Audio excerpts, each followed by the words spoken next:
మీరు మీ జీవితంలో సంతోషంగా, డబ్బుకు లోటు లేకుండా, మీరు కోరినంత ఐశ్వర్యం మీ దరి చేరాలంటే ఏమి చేయాలి? ఈ అఫర్మేషన్స్ వలన మీరు అనుకున్నంత ఐశ్వర్యం మిమ్మల్ని వరిస్తుందా? అలాగే జీవితంలో ఏ లోటు లేకుండా బ్రతకడానికి మెడిటేషన్ మరియు యోగా మనకు ఏ విధంగా సహాయపడతాయి అనేది ఇప్పుడు మనం ఈ వీడియోలో తెలుసుకుందాం. మీరు అనుకున్న విధంగా మీ జీవితంలో సంతోషంను, ఐశ్వర్యంను పొందడానికి, మీ లక్ష్యాన్ని సాధించడానికి ఈ అఫర్మేషన్స్, విజువలైజేషన్, యోగా లాంటివి చేయడం వలన ఏవైనా ఫలితం ఉంటుందా అంటే అవును, ఖచ్చితంగా ఉంటుంది. వీటిని పాటించిన వారు మాత్రమే తమ జీవితంలో తాము అనుకున్న విధంగా జీవించడానికి ఈ విశ్వం వీటి ద్వారానే సహకరిస్తుంది. మీరు అనుకున్న దానిలో విజయం సాధించడానికి, దానికి అనుగుణమైన నిర్ణయాలను, వాటిని చేరుకునే మార్గంను, అవకాశాలను విశ్వమే మీకు కల్పిస్తుంది. కానీ చాలామంది వీటిని ఎలా ఉపయోగించుకోవాలో, ఏ విధంగా వాడుకోవాలో తెలియక సతమతమవుతుంటారు. యోగా ఎలా చేయాలి, అఫర్మేషన్స్ని ఎలా చెప్పాలి, అలాగే ఏ విధంగా విజువలైజేషన్ చేయాలి అనేది ఒక క్లారిటీ లేకుండా కన్ఫ్యూజన్లో ఉంటారు. ఈ విజువలైజేషన్, ఊహాలోకం అనేది ఎంతో గొప్పది. ఎందుకంటే మనలో ఇంకొకరు ఉంటారు. వారు ఎవరంటే సబ్కాన్షియస్ మైండ్. కానీ దీనిని ఎవరు గమనించరు. ఉదాహరణకు, మీరు ఒకేసారి 2 పనులు చేస్తారు. మీరు కారులో డ్రైవింగ్ చేస్తూ వెళ్తున్నప్పుడు మీకు సడన్గా కాల్ వస్తే మాట్లాడుతూ కూడా డ్రైవింగ్ చేస్తూ ఉంటారు. ఇలా మీరు ఒకేసారి 2 పనులు ఎలా చేయగలుగుతున్నారు? అదే మన సబ్కాన్షియస్ మైండ్. మనలో ఉన్న శక్తి, మనలో ఉన్న మరో వ్యక్తి అదే సబ్కాన్షియస్ మైండ్. మన సబ్కాన్షియస్ మైండ్ చెప్తుంది కాబట్టి మనం ఫోన్ మాట్లాడుతూ కూడా డ్రైవింగ్ చేయగలుగుతున్నాము. మనలో ఎవరు ఉన్నారు, అది ఎవరో తెలుసుకోవడానికి ప్రయత్నించండి. మీకు తెలుసా, జ్ఞానం కంటే ఊహ గొప్పది. ఎందుకంటే ఒక వ్యక్తి ఎలాంటి వాడు అనేది తన నడవడిక, ప్రవర్తనను బట్టి చెప్పగలము. తాను ఆలోచించే ఆలోచనలు, తాను చేసే పనులను బట్టి ఉంటుంది. ఆలోచన పరిస్థితులను సృష్టిస్తుంది, ప్రవర్తనను క్రియేట్ చేస్తుంది.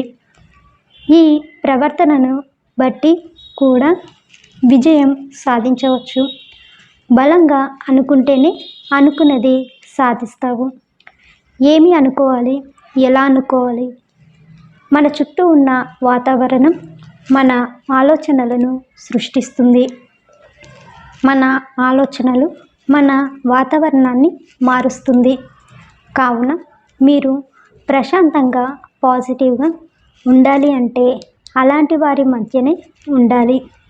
మిమ్మల్ని అర్థం చేసుకొని, మిమ్మల్ని మోటివేట్ చేసే వారి దగ్గర, మిమ్మల్ని అభినందించే వారి దగ్గర, ఇలాంటి వారి మధ్య ఉండాలి. ఎందుకంటే వారు మీ ఆలోచనలను గౌరవిస్తారు, మీకు హెల్ప్ఫుల్గా ఉంటారు. మీకు గౌరవం ఇవ్వలేని వారి దగ్గర అస్సలు ఉండకూడదు. ఎందుకంటే వారు మిమ్మల్ని నెగిటివ్గా ఆలోచించేలా చేస్తారు, మీ వినాశాన్ని కోరుకుంటారు. కావున ఇలాంటి వారి దగ్గర ఉండకూడదు. మీ మేలు కోరుకునే వారి వద్ద ఉండాలి. మీరు ఈ ఒక్కటి గుర్తుంచుకోండి. మనం మనల్ని తప్ప ఎవ్వరూ మనల్ని రక్షించరు. మన మార్గాన్ని మనమే తయారు చేసుకోవాలి. మనల్ని మనమే బలపరుచుకోవాలి. ప్రతి ఒక్కరిలోనూ అద్భుతమైన శక్తి ఉంటుంది. దానిని గుర్తించి బయటకు తీయాలి. మన ఆలోచనలు తరంగాలతో కూడుకున్నవని శాస్త్రవేత్తలు కూడా చెప్పారు.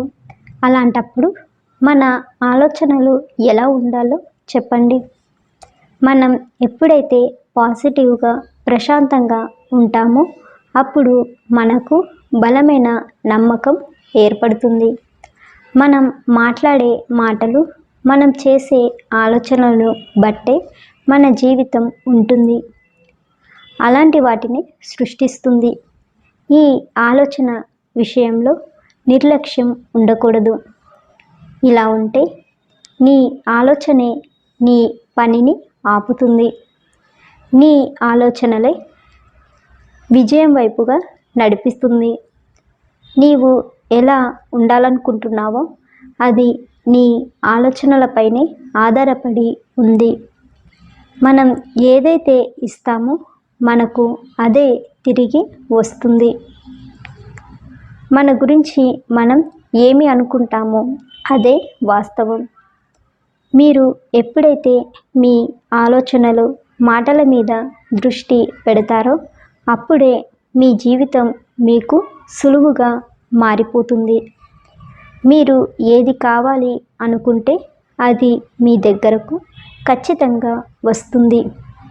మీ ఆలోచన, అలవాట్లు, మాటలు, మీ ప్రవర్తన మీ విజయానికి పునాదులు లాంటివి. ఇవి మీలో ఉండేలా చూసుకోండి. ఉదయం 4 గంటలకు నిద్రలేచే అలవాటు మీలో ఉందా? ఈ సమయంలో వచ్చే గాలి, నిశ్శబ్దమైన వాతావరణం మనసును ఉత్సాహంగా ఉంచడానికి ఎంతగానో సహాయపడుతుంది. ఈ సమయంలో ఉండే ప్రశాంతత మీకు ఎప్పుడూ దొరకదు. ఈ సమయంలోనే విశ్వశక్తి ఎక్కువగా ఉంటుంది. ఉదయం ఆలస్యంగా నిద్రలేస్తే మీ మెదడు మొద్దుమారుతుంది. ఏదైనా సరే ఉదయాన్నే లేచే అలవాటు చేసుకోవాలి. ఈ సమయంలో మెడిటేషన్, యోగా చేస్తే ఈ విశ్వం యొక్క శక్తి మొత్తం నీలో ఇమిడి ఉంటుంది. ఈ సమయం ఎంతో శక్తివంతమైన సమయం. ఈ సమయం మీకు ఒక వరం లాంటిది. నీవు ఏమైనా సాధించాలి అంటే దానికి ముందుగా మీకు మీ మనసు దానికి సహకరించాలి. అలా మీకు సహకరించాలి అంటే మీరు వీటిని తప్పకుండా పాటించాలి. అవి ఏమిటంటే సులువైన అఫర్మేషన్స్ను చెప్పాలి.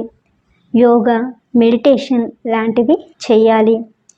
ఉదయాన్నే నిద్రలేచి అలాగే విజువలైజేషన్, ఊహించుకోవడం, రాత్రి సమయంలో పడుకునే ముందు అలాగే ఉదయం నిద్ర లేవగానే మీరు ఏమైతే సాధించాలి అనుకుంటున్నారో దాని గురించి ఊహించుకోండి. దానిని మీరు సాధించినట్టు, దానిని మీరు పొందినట్టు ఊహించుకోండి. మీరు ఇవి చేస్తున్నప్పుడు పాజిటివ్గా ఉండాలి, ప్రశాంతంగా ఉండాలి. ఎలాంటి నెగిటివ్ ఆలోచనలు రాకూడదు. అతి ముఖ్యంగా వీటిని మాత్రం అస్సలు చేయకూడదు. కోపంగా ఉండడం, ద్వేషం, అసూయ, విమర్శించడం, సమయంను వృధా చేయడం, అతిగా సంబంధం లేకుండా మాట్లాడడం ఇలాంటివి చేయకూడదు. ఎందుకంటే మిమ్మల్ని ఎదగనివ్వకుండా చేసేవి ఇవే మీకు అడ్డంకులుగా మారుతాయి. ఇవి మిమ్మల్ని, మీ జీవితాన్ని నాశనం చేస్తాయి. ఇవి మీలో అస్సలు ఉండకుండా చూసుకోండి. వీటి వలన మీకు మంచి జరగకపోగా తిరిగి మీకు కీడు జరిగేలా చేస్తాయి. కావున నెగిటివ్గా ఆలోచించడం మానేయండి. పాజిటివ్గా ఆలోచించడం మొదలు పెట్టండి. మీరు దేనినైతే ఇస్తున్నారో అదే తిరిగి మీకు పుష్కలంగా వస్తుంది. మీకు ఉన్న దానిలో దానాలు చేయడం, ఇతరులతో మంచిగా మాట్లాడడం లాంటివి చేయండి. మీరు ఎవరికైనా ఏదైనా ఇచ్చేటప్పుడు దానిని మీరు మనస్ఫూర్తిగా ఇవ్వండి. ఎందుకంటే మీరు ఏదైతే ఇస్తారో దానిని మీరు తిరిగి పదింతలు విశ్వం మీకు ఇస్తుంది. కావున ఈ విశ్వంతో మీరు ప్రేమతో ఉండాలి. పాజిటివ్గా ఉండడం, పాజిటివ్గా ఆలోచించడం నేర్చుకోండి. యోగాను చేయండి, మెడిటేషన్ను చేయండి. మీరు ప్రశాంతంగా ఉండడానికి సహాయపడుతుంది. మీలో పాజిటివ్ ఎనర్జీ పెంచుతుంది. పాజిటివ్ అఫర్మేషన్స్ని చెప్పండి. మీ ఆలోచనలను, మీ దృష్టిని, ఏకాగ్రతను మీ లక్ష్యంపై పెట్టండి. అప్పుడు మీరు అనుకున్నది ఖచ్చితంగా సాధిస్తారు. విశ్వం మీకు దానికి అనుగుణమైన ఫలితాలను, అవకాశాలను ఇస్తుంది.